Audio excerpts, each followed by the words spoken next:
Of all the episodes this season, this was the one I was least looking forward to. The idea of Eurovision in space just seemed like it would be an excuse to make the show more camp and over the top than ever before, and the casting of Rylan and Graham Norton basically confirmed that.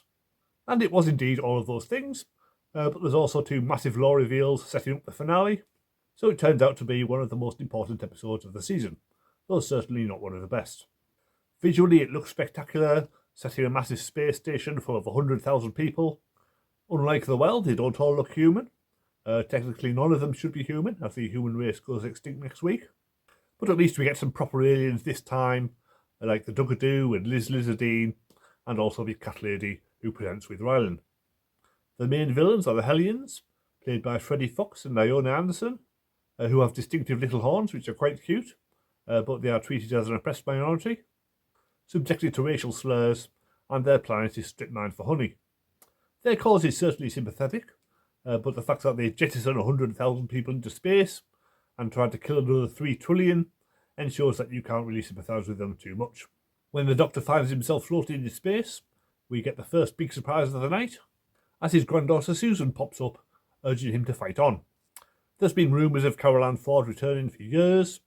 I thought the 50th anniversary would have been appropriate, but when she wasn't in that, or the 60th, I thought they were just never going to invite her back. It looks like she may have only filmed for one day on the TARDIS set, but it's better than nothing, and I look forward to seeing her in an actual scene with Ncuti Gatwa, though I guess that may not happen until the finale. When Belinda thinks the Doctor is dead, and she is stranded in the future, there is a great scene where she absolutely panics.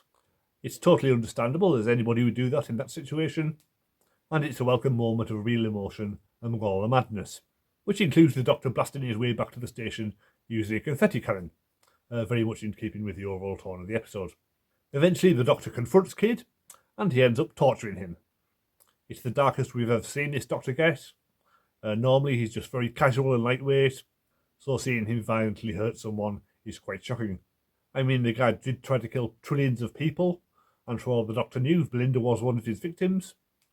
So it's understandable to some degree, but the villain being part of an oppressed minority does muddy the water somewhat, and leaves you with an uncomfortable feeling. You would expect the Doctor to be torturing the head of the evil corporation who ruined the Hellions planet, instead of one of his many victims.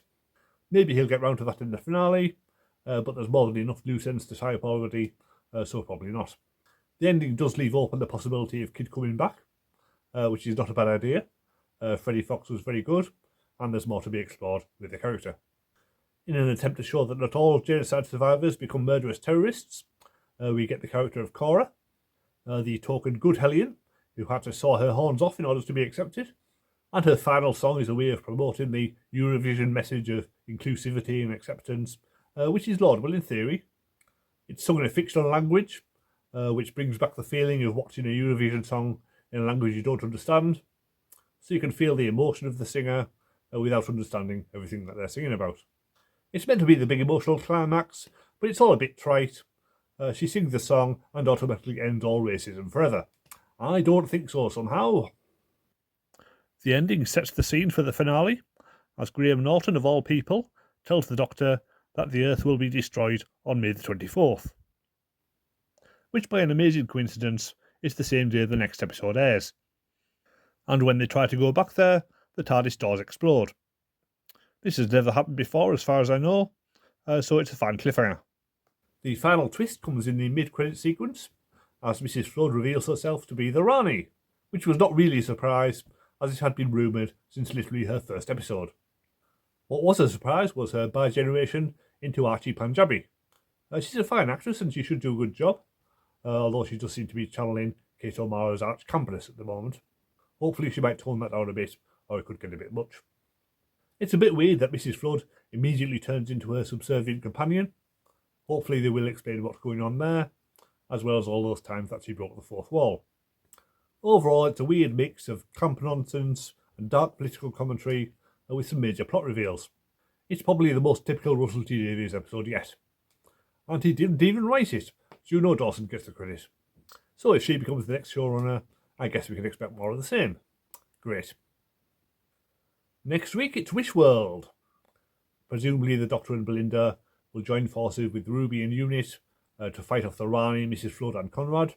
And maybe we'll get some more Susan if we're lucky. I'm just hoping it won't be as bad as last year's finale. Press subscribe if you want to see my thoughts on that, and I'll see you next time.